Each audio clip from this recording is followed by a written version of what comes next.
mon investiture le 24 janvier 2019, notre pays s'est distingué par des progrès notables et une résilience des plus exemplaires. Mampingaya FRDC, notre devise! Notre devise! Notre devise!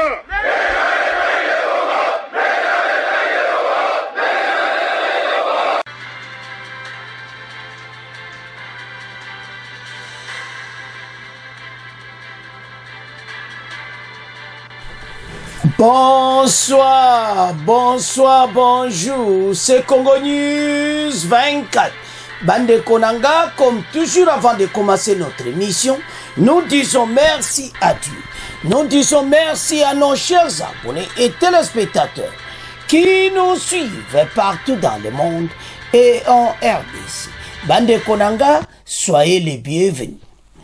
À la une, chers téléspectateurs, on va commencer cette émission Bandeko avec campagne présidentielle Fachi à Gemena et Katumbi à Butembo, Fayulu à Chopo, donc Obalubaka Osaganate Mukwege à Bukavu, et puis Bokoyoka, Oyu, Mokozamboka, Fachi à Lubi, Petoko développant parce que ma soleza ya kosakana ngote, Obalubaka ici yindi. Et yinda kake pito kolanda Union européenne b'observation na bango peto koyoka bango batoyo bazaka mbamba na élection na biso alors eza somo bandeko na ngai. Deuxième point, chers téléspectateurs, FARDC vers l'attaque et les positions de RDF M23 pilonnées par l'artillerie de FARDC. Alors tous à la connecter parce que l'armée rwandaise, bazana problème sérieux pour le moment, parce que FARDC ça détruire bango na ndenga mukiti. Alors, tous à la connecter. Chers téléspectateurs, émission Nabise Bandi, et commettant sur l'ensemble la situation politique en RDC. Bandeko, toko bande mission Nabise avec campagne électorale. Obalobaka somo, ba candidat nyonso, bazana nzela. Campagne est commis peno kaka ça chauffe déjà. Donc température eza komata na ndenga mukiti. O mona pena ke oui makambo examiner. Alors toko banda directement na chef de l'État. D'abord abanda ki na Kanluka. A Kinshasa avant akende Gemena. Et pas wapi Kanluka bobinde ezalaki maintenant balabala wana ba inokiri yango. Après wana Fachi a dit direction Gemena. Dans le cadre comme ça on comprendre que vraiment masolo eza bien. Le travail eza ko salama na Kinshasa masolo ezo kende bien. Et maintenant azawapi na Gemena. A Gemena aebisi bango si les candidats oyo botunda kabaoka question moko. Pe bandeko bozola nanga partout na RDC o bozokutana na ba candidat tuna bango ba boyeba ba candidat be étranger soko tundi bango agresseur na du Cézanane. Bon comprendre déjà ça candidat des étrangers. Akolobate akovandani ya onte sa congolais que l'ero ozo balobaka l'ere grave to fungola miso na dossier oyo donc match pena o balobaka bapaya bakoti na kati ya makambo tozo ya même Union européenne bokoyoka bo comprendre pourquoi tozoloba. Alors maintenant Fachi a expliqué Bana Gemena. Très bien. Bande que faut une réponse. Que candidat nani numéro 20. Le 20 décembre. Donc, comment l'élection, vous comprenez, mais Fachi a gagné partout. Tout le monde. Tala. Partout, pas les cas. On a un bateau, nyonso, bazo tchabo makele là, que voilà. Bon, observateur, coup de Fachi, bah, ya. baya koyoka bakomona baomo bakompela ke basuki babie abimi na ye parce que même sondage pour le moment au monde basango balobi na chaque vote na chaque bureau ba proclamer bakomona peko alors masolo peno yo kaka fachi azosola pena kitoko azosala makambo ku bamusu bazokoka te bokolanda même ce qui s'était passé comment pourquoi Fachi efazala place wana mais avant même tokende na campagne tolanda nanu extrait oyo pourquoi Fachi bato bakuvote ako expliquer ba pone nyonso tolanda extrait oyo ya presse présidentielle bon auto avance. Chers compatriotes, depuis mon investiture le 24 janvier 2019, notre pays s'est distingué par des progrès notables et une résilience des plus exemplaires dans un environnement dominé par des épreuves et des événements aussi imprévisibles que bouleversants qui ont eu à secouer le monde. Notre pays, la République démocratique du Congo, n'en a pas été épargné. Notre économie s'est montrée résiliente. Il en est de même de nos populations qui, avec bravoure, se sont dressées comme un seul homme dans les provinces de l'Ituri et du Nord Kivu, en proie à l'agression de nos voisins et au terrorisme. Nous avons une nouvelle fois démontré que dans les moments les plus difficiles, nous, Congolaises et Congolais, savons qu'il dépend aussi de la garantie d'avoir accès aux services publics de base et de jouir de la protection de l'État. C'est pourquoi j'ai décidé d'aligner le deuxième mandat par la confiance que vous me renouvellerez sur 6 engagements majeurs, à savoir, premièrement, l'engagement de créer plus d'emplois au moyen d'une approche volontariste avec des solutions tirées de notre vécu quotidien, en accélérant la promotion de l'entrepreneuriat. Deuxièmement, l'engagement de protéger le pouvoir d'achat de tous les citoyens congolais contre les aléas des prix à l'importation et les variations du taux de change, afin de leur assurer une qualité de vie stable et digne en maîtrisant davantage le cadre macroéconomique. Troisièmement, l'engagement d'assurer avec plus d'efficacité la sécurité pour tous au moyen d'une restructuration profonde de l'appareil de sécurité et de défense, ainsi que la sauvegarde de nos intérêts par le renforcement de l'Académie diplomatique congolaise. Quatrièmement, l'engagement d'intensifier la diversification de notre économie et d'accroître sa compétitivité en procédant par l'intégration de l'espace national en un marché unifié pour mieux la préparer à la transformation des produits agricoles et miniers bruts. Cinquièmement, l'engagement de garantir plus d'accès aux services de base en assurant la réception des soins de santé de qualité et un accès universel à l'enseignement primaire et secondaire, à l'eau et à l'électricité, ainsi qu'à la protection sociale. Et enfin, l'engagement de renforcer l'efficacité des services publics à travers la construction et l'amélioration des infrastructures routières, aéroportuaires et touristiques, tout en réduisant la fracture numérique sur tout le territoire national. Oui, fort de tout ce que j'ai pu démarrer avec vous, ma conviction demeure qu'un nouveau Congo est réellement possible et je ne ménagerai aucun effort pour capitaliser sur les résultats déjà obtenus et les leçons apprises pour que cette vision de grandeur, tournée vers un futur meilleur, produise les résultats escomptés. Puisque nous avons déjà pris le train du progrès, ne prenons pas le risque le 20 décembre d'aller vers l'inconnu. Poursuivons sur cette lancée pour un Congo plus uni, mieux sécurisé et plus prospère. Je suis Félix Antoine Tshisekedi Tshilombo et le 20 décembre, je suis le numéro 20.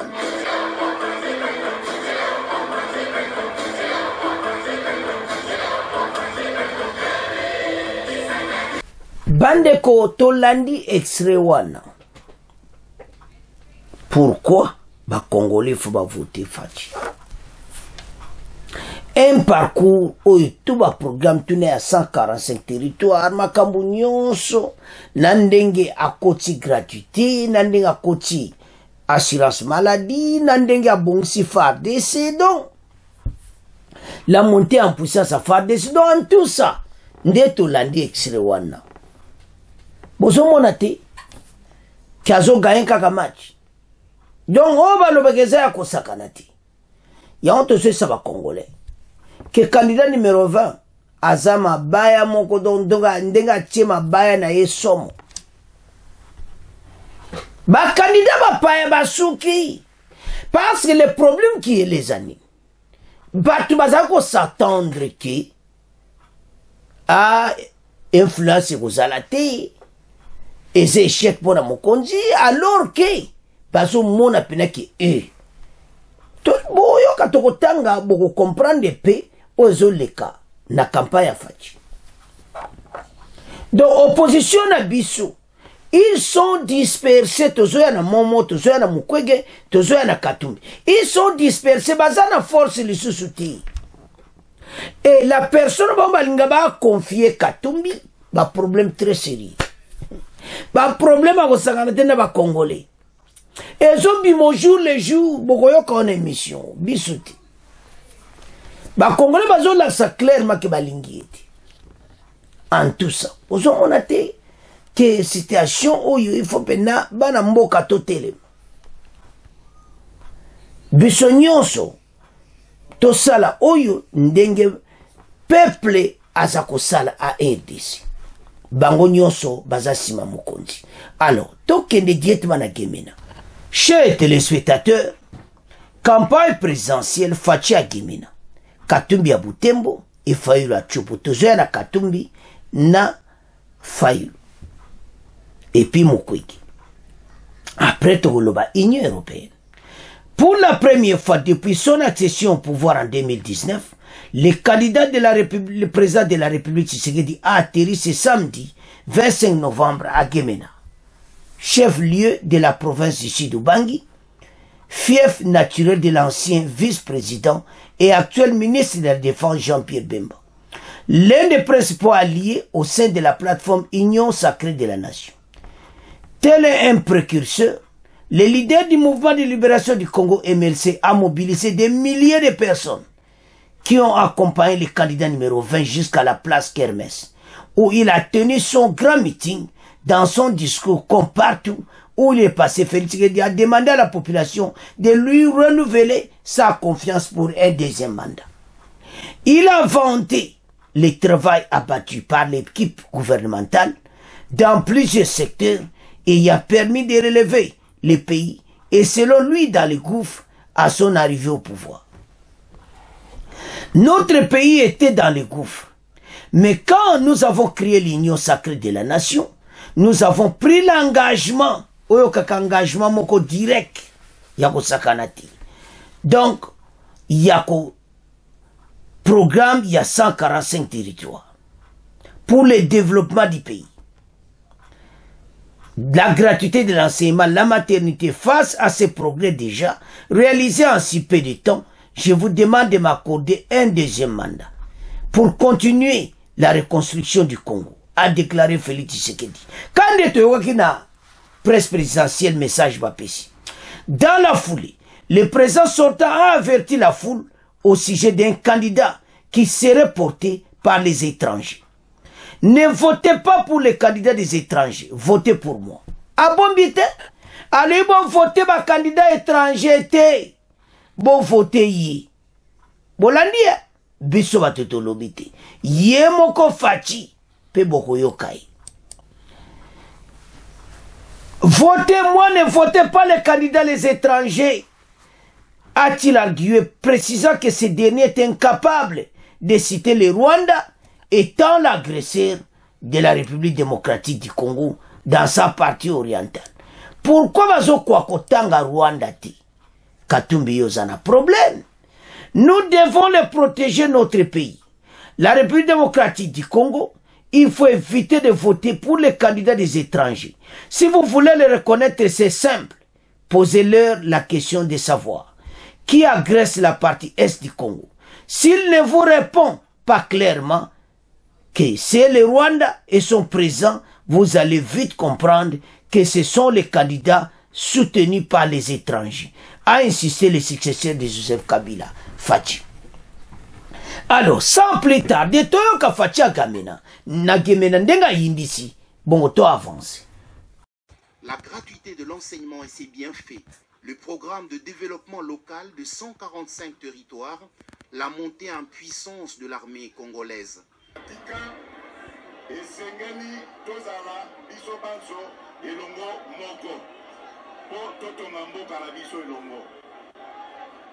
Programme Moussousou Tosali, Outa Totier, Lingoma Nabiso à l'Union Sacrée, et Zali Programme Oyotobengi, il y a 145 territoires.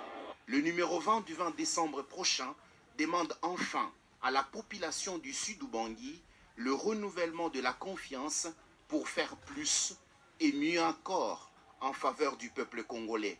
Est-ce que vous allez me liquider Makambo Makobonga?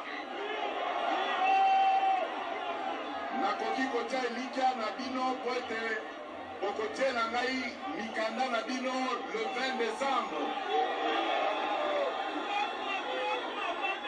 Est-ce que vous avez le numéro Nangai? Numéro 20!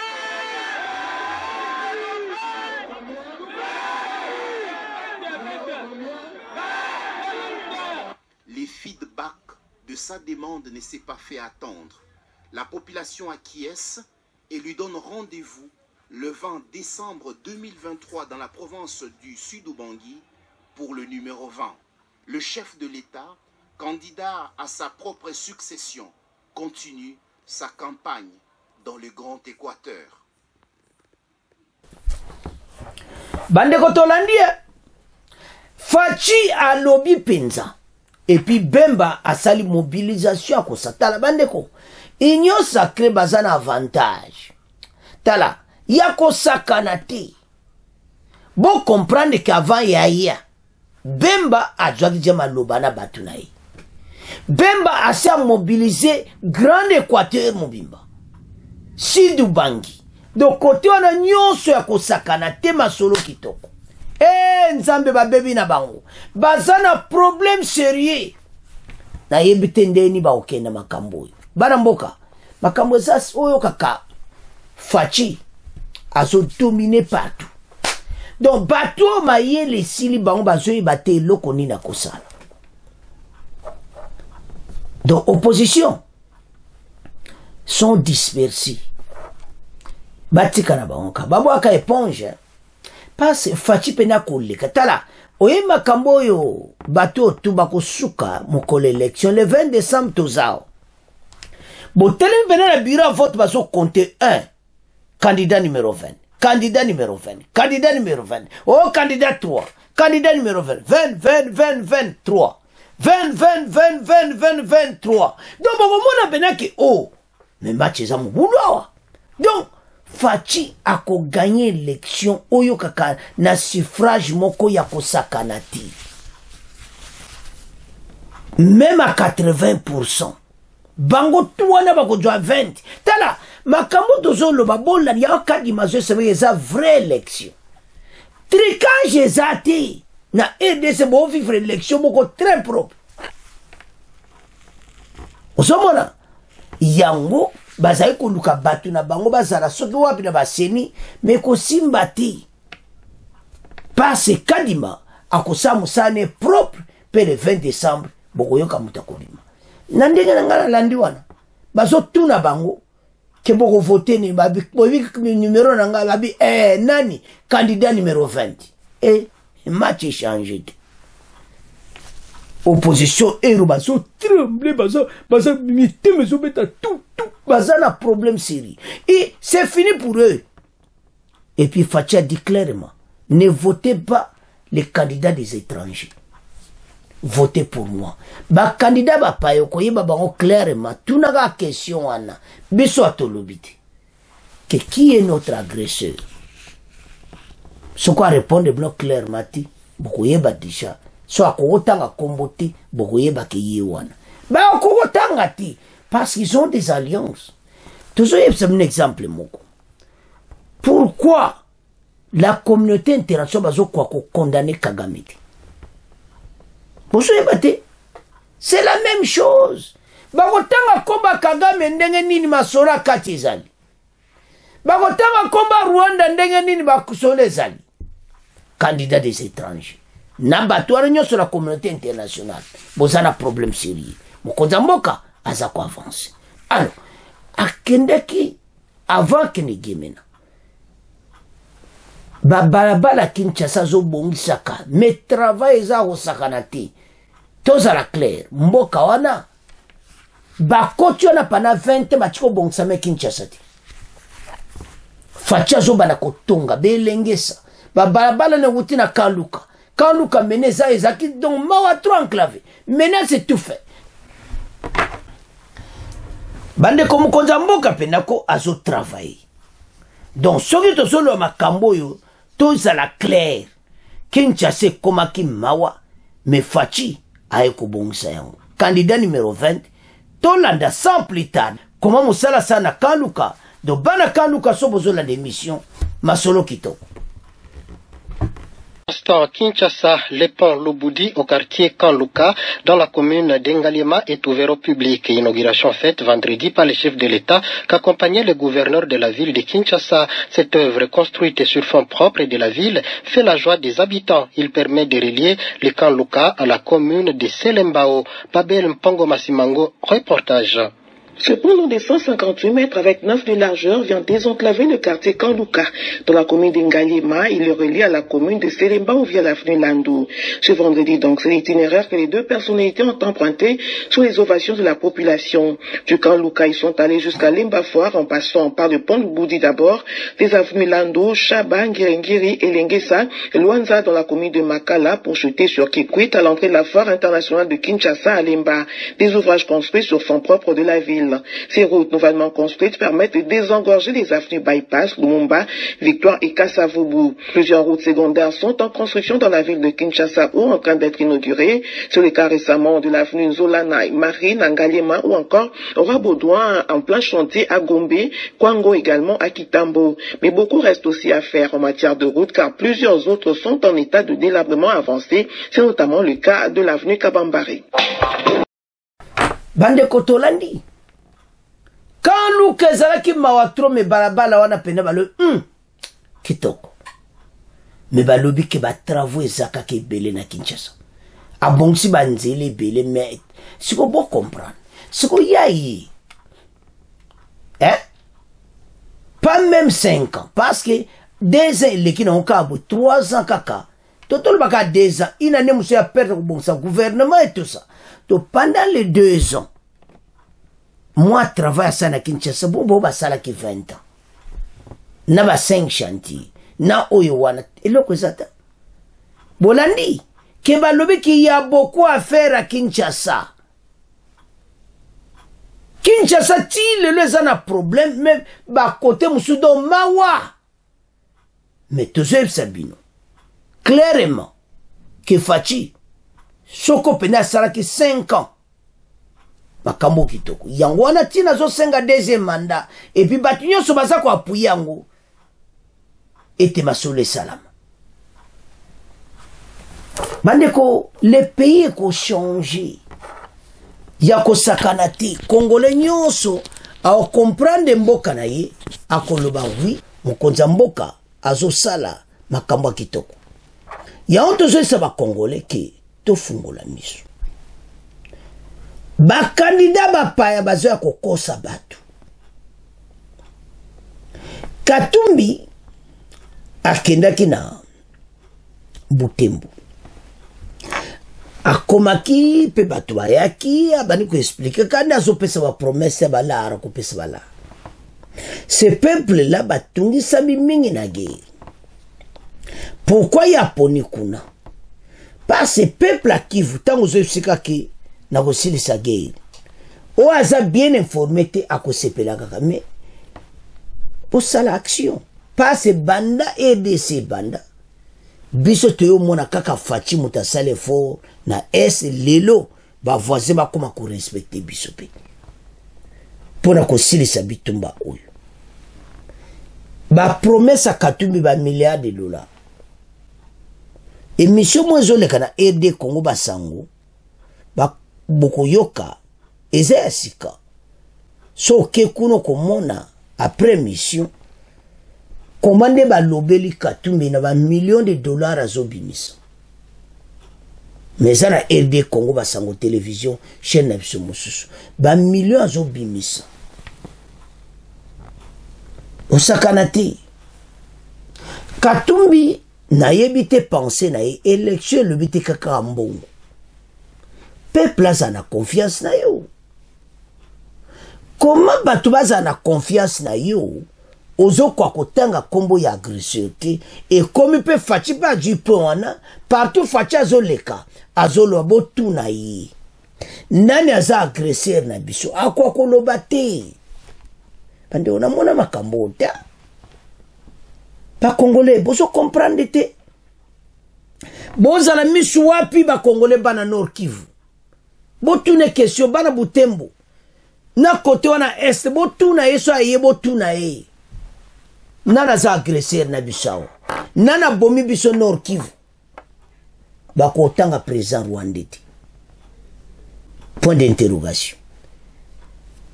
Et comme ndenge mona ba MONUSCO ba ko condamner Rwanda ti. Passe masolo katizali. O condamner nga koma yo yebi masolo. C'est impossible. O go condamner mutu bo sa ne kopti. Donc je mona clairement Katumbi asana liena ba to passe azo ko gotanga bango te porani. Siko biso te faut forcer. So va yebo tu ne question na pour te suivre lembi. Alors Ezamawa candidat Bapaya Mukwege na Bukavu alobi ke yako changer armée yako changer pena sécurité nyonso armée yako sama kama ça mais yebe Mukwege Mikola zo tanga neta zo bake Rwanda baza vrai pays to sana mo les affaires et tout ça. Mazo ko luwa pe makambu ya batu wana ti. Makambu za mobulu na batu baza na problème moto bazo bunda nae. Après Union européenne. Union européenne ba yena ba candidat tale bele. Je m'excuse, naba observateurs. Et ces observateurs-là, bakoyoka soni. Et bela bambongo ba bendi kwa l'Union européenne ba yena EDC bango bazako observateur. Oyoka bango. Natali na bibato yo bana mboka toza na problème. Bazako ya mission kaka moko. Chef de l'État. Bango bazolinga, bango bazala kaka place wana. Total. O balobaka l'heure est grave.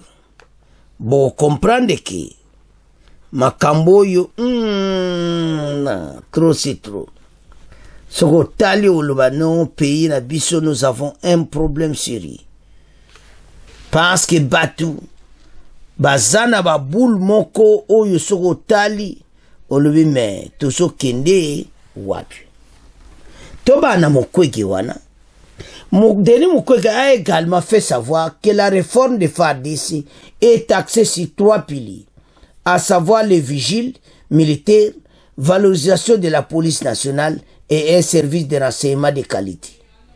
Ya yena ba pona ye mais jusque quand a résister pas Katumbi Fayulu akisangani yepe ndenge moko akosilisa guerre est bango tu ba promesse Martin Fayulu na yebite position na vraiment dans la balance. Il y a un problème sérieux Martin Fayulu.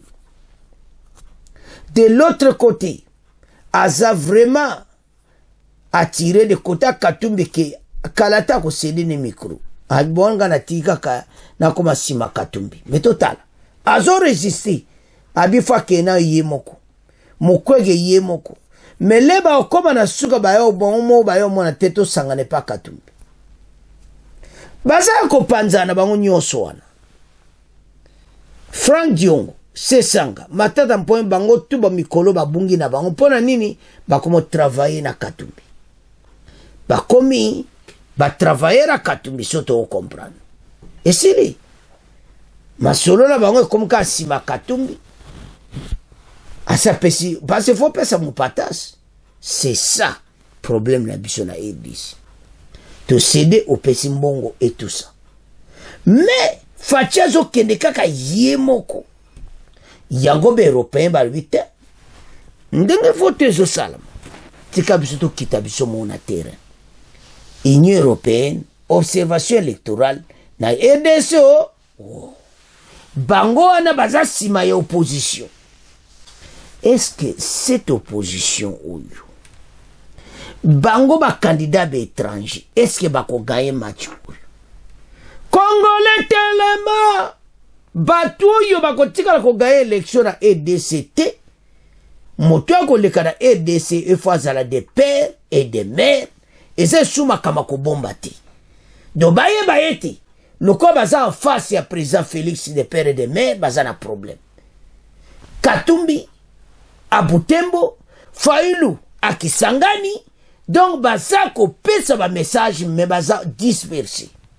Bazo lukaba sinir mais aussi mbate mokwega lobi il faut kende solo po yaza grand ténor motabe européen.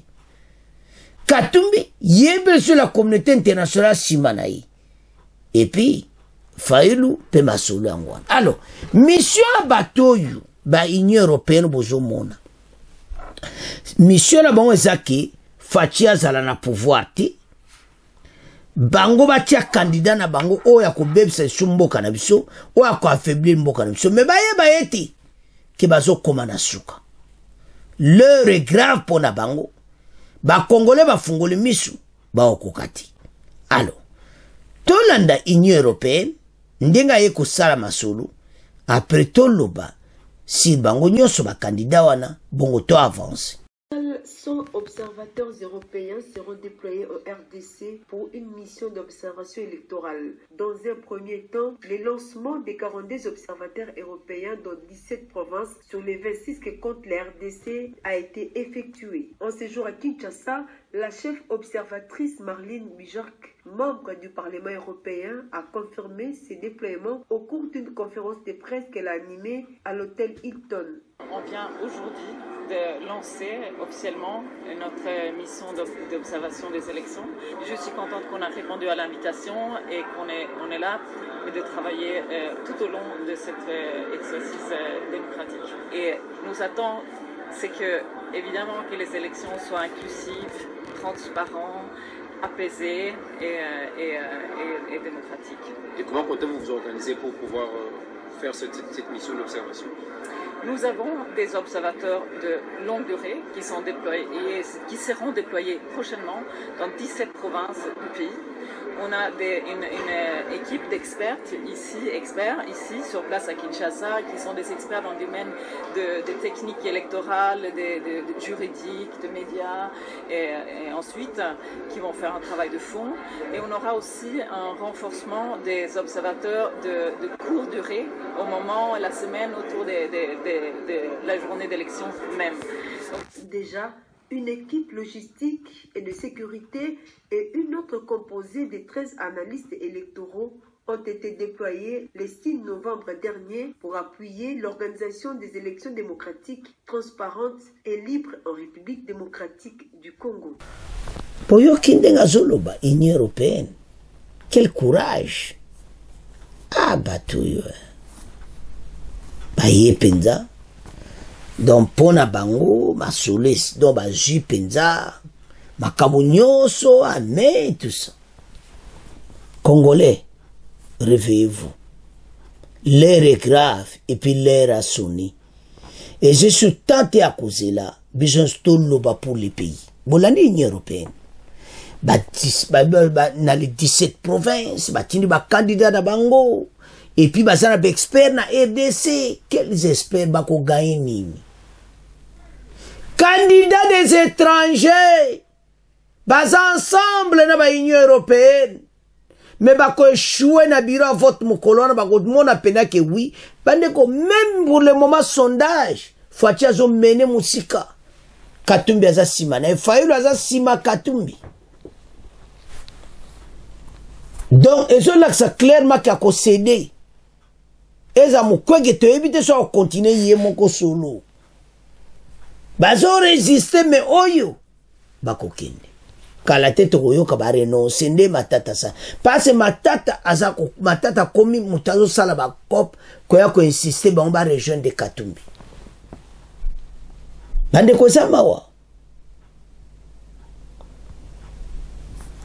Katumbi ba congolais belé bazo laksa yeke en tout cas to voter oti kana ba acte zo sala ma partout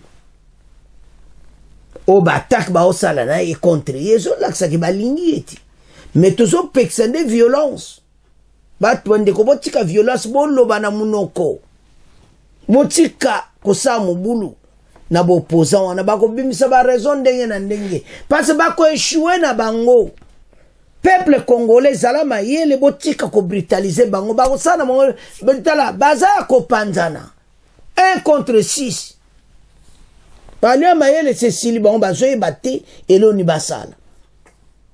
Devant un mokwege azoma akeye azaboye prix Nobel de la paix ayasima Katumbi.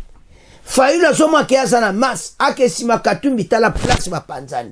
Place bako zala jamais ensemble bako construire de l'autre côté. La fin de l'opposition bientôt. Et l'autre tikali kaka Martin Fayulu et mokwege ba rejoindre Katumbi et point est à close. Mais pour le moment, Bazamawato. Congolais, cette élection est la historique. Et ça changement bokanabiso. Ba Occident ba otonda kunande tolandi bango. Bazana besoin mission na mweza ke Fatia Bimati. Pourquoi? Parce que aza nationaliste alingi mboka na ye bango balingi bongo te. Bango balingi bato ye na pouvoir bano ko yiba balaro bano ko tsa wana ozobongisa no mboka te etali bango te bango azopesa bala bino bo tira en position wana bango azo yiba minera bino bango azo voama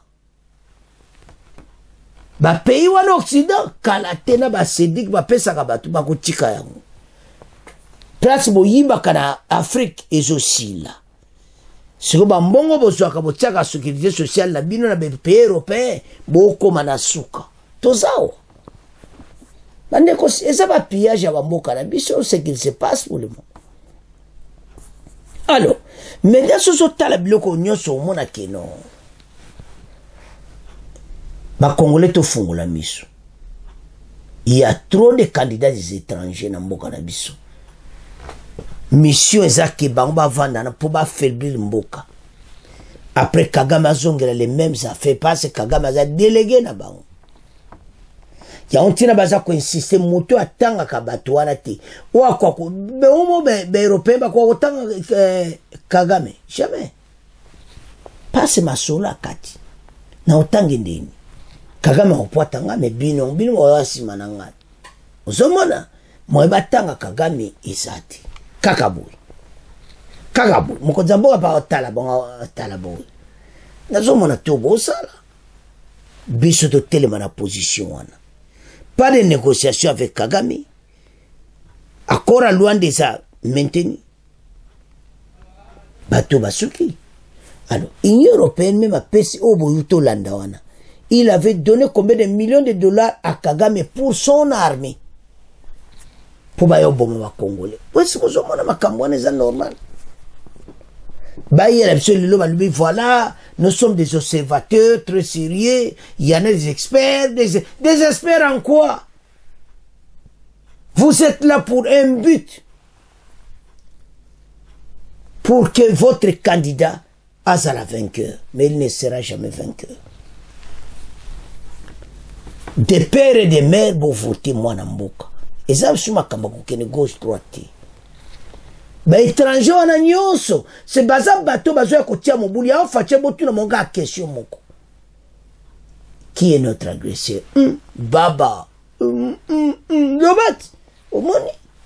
comme quand la communauté internationale va kotanga Rwanda dit tala makambo tozoloba eza makambo très sérieux toni Congolais fungula miso monta ko sur le souté mais l'autre si le conseil bien ah tant ka ba pesa l'argent ba pesa tricot zo lwa merci na ko voter zo OK pe na yo voter na oyeti ozwa la base za mbongo na biso ba mbongo ebele bazo panza bazo sa kuna ba mbongo a RDC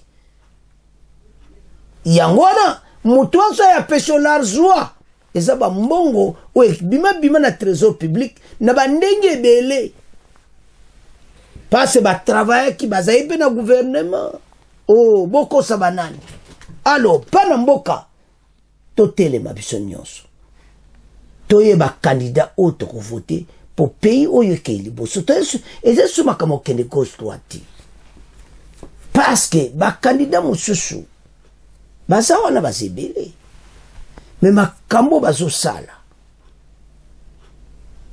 tala bana mboka tobongisa mboka soki pena RDC po ekende tala opposition wana ekozala nango eza mabeti mais opposition na RDC nazomona mpenza ti bosomona tende bazosalie pa Katumbi mpona nini oyo mais Fayulu na Mukwege baza ko avancer total so ba résister félicitations mais tu évites que jusque quand pour tirer comme à l'air mon gars tali gauche tali droite wow asouti nakatio wow et maintenant bato baza kolanda yo ils n'ont même pas pu y a proposé candidature na député national pour bayokela kiyo donc Katumbi ndenga zoluka na zoluka panza nde ba parti politique wa mususu conseil to pesa Martin Fayulu a continuer ka yemoko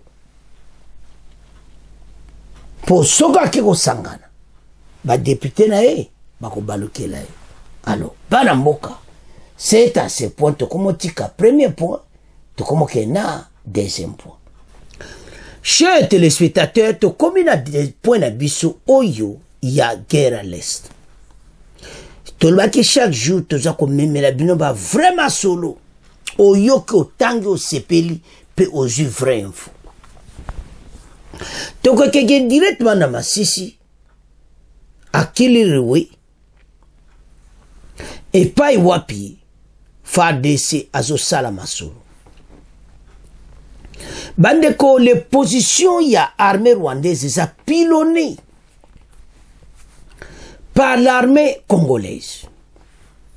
Donc, position na bango de zala peno yoka mougoul passé ce matin, des affrontements encore. Bazana place à ko bougete. Toujours contenir bango, jusqu'à ko éliminer bango nyonso. Quand il essaye de kakupusana, allez, ba bombarder bango tout ba éliminer bango. Bazana place mon côté bako bouger. Bazana place mon côté bakoko sakana donc nde bazawana so ba meki kaka esili na bango. Alors voilà bana mboka potala pays na biso to wuti musika po armée koma boy mokoza mboka sali quelque chose pour na pays oyo etelema. Mais ngana yo Congolais faut fungola miso pona makambo yo. FARDC aza na position de force. Batu oyo na communauté internationale bazoluka quelque chose. Mais ba konzi sagesse baza ko appliquer na guerre à l'est. Et ça très difficile parce que population zo sepela la stratégie wanati. Population zo sepela ka bo bombarder ka ba ma solo pesi. Mais bango ba yebi pourquoi bazo sala ombala mon côté. Bande ko vraie guerre pena boy. Baton ba okende. Mais le problème qui est là, eza ke banguna musuba batami. Bon moni mena EAC stratégie ba konjo mon ke bake. Yuki Son basali 4 heures du temps à Arusha pour accepter Yango le 24 vendredi. Donc c'est difficile pour na ba mais ba accepter kaka. Et assez bakende. Monusco bakende. Ah, bobe se oneza ba congolais. Alors, bande ke bele ba tuna ki ba question pour na Sadek tala. Sadek to ana choite boya ko zongo te o eza makamde eza ke ba EAC wana ti. Sadek aza mission moko spécial akoya d'abord ko remplacer bateau basa la remise et reprise. Mais makambo bateau bazo préparer ba sola na Sadek. Sadek akoyoka bango te peut-être e kotiawa te bimi awa. Parce que bango ba yebsaka ka Sadek o voilà au monde ba M23 baza ba congolais. Beaucoup bombardé bangote, ndebo remplacer biso. C'est ça ce qu'ils vont dire. Tous à la claire. Mais entre-temps, c'est le même l'armée rwandaise, azo kota et azotala, bazo yama sisi là où ils sont entrés, bazako kufa lokola bambinzo, comment faire des azo bombarder bango. Parce que quand il avance, bazubiloko. Mais ce va vendre monnier. Fade ça va attaquer bangote. Mais baza chaque fois dérangé par les Wazalendo. Les Wazalendo bazo tika bango calme te meno yepa bakomi côté armée Ouganda baza Aruchuru. Ba Wazalendo bazo tia désordre kuna osangante na Ouganda za mal à l'aise. Mais tozo kebisa bango. Ba meko vers le fete pa ba Wazalendo. Bazo tiamo panzi likolo bakota kiwanza. Les Wazalendo baza toujours en force. Et puis ceux qui font de ça bombarder kaka bateau, ba Wazalendo ba rapidité ba comme na mboka na le. Ba yokuta bango nyonso. Ba waza. Tala, bandeko, ce sont des patriotes, il faut qu'on félicite bango. Alors, maintenant bango ba komi bazaka kana stand by fa de seboza nan bongo. Tika bisto beta mon biloko. To silisa wangande bazo yale. Bandeko bazo zonga kichanga mbangu. Bazana kichanga mbalmba bimaka bayambiangu. Osomona. Alors, la situation à l'est est une guerre asymétrique, guerre très complexe. Tous à la motema malili parce ce qui se passe et ça n'a pas parce que bande ko bazana ba difficulté bazana besoin bazonga na manda kuna bango mais les stratégies faut ba menango kitoko parce que ezana banguna ba batami wana bazoka ba créer grand désordre na élection mission mozaka même élection ezalati bolanda kite bat musuba libanda bali ba ko créer dernier désordre le 20 décembre élection kozalati. Boza komikosa mokolango dernier de renfort ba force nyonso a RDC ba kozala mobiliser kaka journal na kaka le karakal na ba pays na ba province nyonso batu ba voter arma kozala partout comme na arma munene ba ko déployer bango partout et boko yoka le mumbondo la bazo vivre ngo mikolo ya FARDC sazo beta bango biloko kalate bako silisa wa mumbondo wana. Tout cela banani ba memela kibiso. Alors tozonga un dossier S. Ce dimanche matin, des affrontements entre FARDC et l'armée rwandaise Totanga. Guerre à l'est, les positions de l'armée rwandaise M23 bandeko eza penayo kaka pilonné par l'artillerie lourde de FARDC à Kiliriwe et Karenga. Les sources concordantes ont fait état d'une attaque de RDF du M23 sur les positions de FARDC. Bango kababandaka. Bazo lancé biloko à grande distance FARDC azo sekabango. Yamiki o abiso skweza ya moto. Ce dimanche 26 novembre, sur l'axe Kichanga, RDF du M23 va attaquer position à FARDC dans le territoire de Masisi. Par ailleurs, Des affrontements ont été signalés encore ce même dimanche. Bande koza ko sakanate parce que eza pena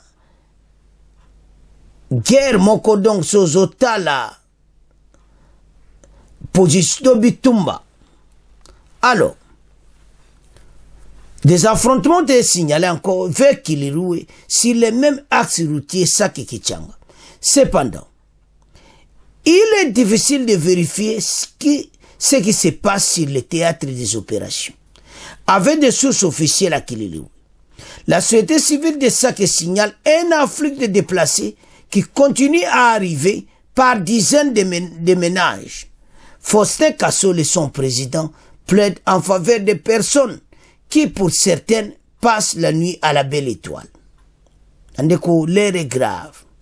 Des sources au sein de la société civile rapportent que l'artillerie lourde de FARDC, dont l'avion de chasse Sukhoi 25 et les lance-roquettes multiples, ont été mobilisés pour frapper les positions stratégiques des RDF F23, y compris des dépôts de munitions en Touro, de babomino ba dépôt na bango, auprès batiaka ba munitions na bango, et Karenga.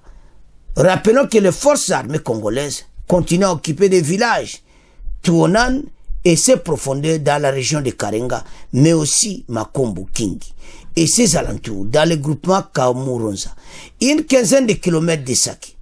Le M23 de son côté est à Kibati, Kaoussa et Mweso dans les Bachali Kaimbe et Mokoto. Donc, Kagame na batuna bazotikati. FARDC n'a pas de choix. Et ça y a bombarder bang. Ndenge tolandi wana. Mais batu bazo kime bele. Basuko yezo beta bango donc badro desanga ko détruire bango totalement. Bakende ba panza nagaka. Vas-y FARDC salama solo. Ba Congolais bazana posa bosili sa guerre oyo. Mais tozo comprendre bino. Ndenge ba stratégie à guerre est très compliquée. Mais ce qui est vrai, que nous serons des vainqueurs. Parce que son hôtel à la force de Kominango, plusieurs unités à FARDC, Thomas Solo Kitoko. T'as la commandant y on a 34 émergents militaires donc, sourire, parce que bazo kene na direction à Kitoko. FARDC en avant, allez vas-y, beta bango biloko. Alors, Toyoka où est ce dimanche matin, bon, auto avance. Nord Kivu, à présent, des affrontements ont été signalés encore ce dimanche dans la matinée vers Kilolirwe. C'est sur l'axe Sake Kichanga dans le territoire de Massissi. Il paraît difficile de vérifier ce qui se passe sur le théâtre des opérations avec des sources officielles à Kilolirwe. La société civile de Sake signale un afflux des déplacés qui continue à arriver par dizaines de ménages. Faustin Kassole plaide en faveur de ces personnes qui, certaines, passent la nuit à la Belle Étoile. Cependant, sur l'axe Kichanga-Mweso, toujours dans le Massissi, une accalmie relative est signalée depuis environ 3 jours maintenant, affirment les sources à Mweso. Bandeko Obalobaka e Yindaki Biloko moto les artilleries à FARDC et Panzi Bango. Donc, boy plaisir mon encore. C'est dimanche matin. Kagame Obanakolo Takabi Bembelayo. Et puis ba dépôt munitions na bango o ezalakina Kiliroué eza détruit totalement. Parce que ce qu'il faut bombarder na ba dépôt ba munitions, place ba bomba arme na bango. Tout est détecté parce que ba drone ezo capté bango do bazana lokola na lobani. Bazo mona bango boy.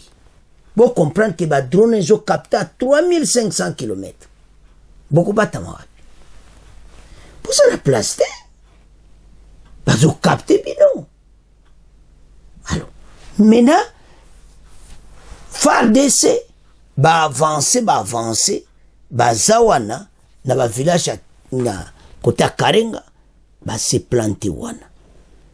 Sake, ba tikango à 15 km. Ba mba zo bunda. Parce Sake wana eza suka na blende na biso. Mais on va finir avec ces gens. Parce que d'abord, leur plan est déjoué totalement par l'armée congolaise. Ils ne parviennent même pas à se regrouper. Ils sont divisés, dispersés. Il y a une partie na banga RDF 23 du côté ya Kibumba ba côté kuna, baza bloqué kuna. Et ravitaillement Kagame bazo kota esute pasi bakufi ebele kitaka bazo kota yamba biloko do bazo panza bango bazo yeba te ndeni basala. Chers téléspectateurs, nous avons dit que c'est une guerre au balubaka asymétrique, très complexe. Et je sais que les stratégies et que les peines très propres pour aussi ça m'a solo calmement parce que il y a pu y avoir battement bazak qui pas va créer une division mais le pays va résister. L'armée congolaise Bendele Koyate, ils sont là pour notre pays.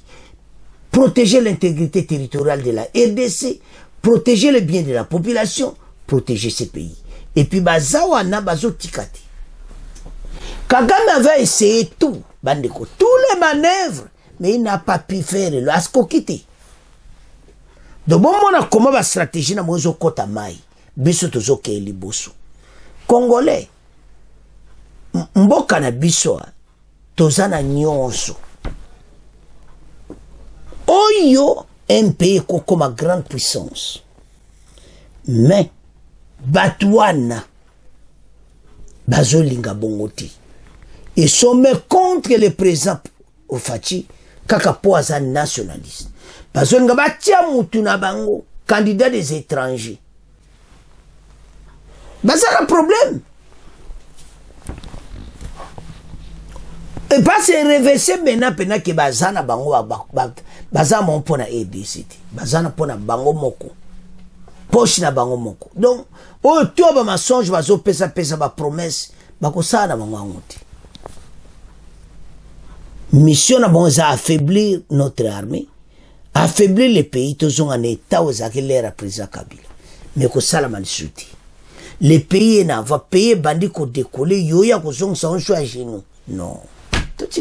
Mais ce que je vois, ils sont dans une bonne voie. Et on va vaincre cette guerre, mais malgré ça prend du temps. Mais l'autre senga à la population congolaise la patience. Tu es bête bozeli mingi. Mais tanga ngweza kalati. Souffrance wana bandikwa est et zokomana suka. Nous avons qu'un seul ennemi. Numéro 1. Et ça Rwanda a subi toi nyo soit tu vas si mal tu connais bien ennemi belé mais les jours où gouvernement qui galé ko koya bokuyoka bokuyoba va secret pourquoi parce que pays wana ba ressources ni bazana o le ba maintenir o bazo maintenir mais to tchaba ngane épreuve biso bana mboka EDC to telemi pour l'intérêt de la nation. Même élection ça joué na makambo ebele. Yango tokoza na confiance à mutu moko te o azokoka kotanga kombo Kagame te mutu tokoza na confiance na ite. Tala Kagame ndazo ya mbo azotika te. Au jour le jour et puis farde ça le bitoza ko éliminer ka ba soldat na bazo kufa. Mais bazo yokate ils viennent toujours. Et ça mawa. Alors oh, bazoko sapango kuna, oh, to bazol maïba ke Kagame comme une situation un peu compliquée dans son pays. Tu évites nini à résister na mandanaï. Alors, panamboka. To landi bisonyonso. So nano s'abonner à la chaîne yango. Masolo kitoko awo. Pour payer oyo, bisonsto zala nango sima nango pour payer ke diboso. Alors, to comment clôturer l'émission? Bon, continuez à s'abonner massivement. Beau partager. Au revoir. À la prochaine.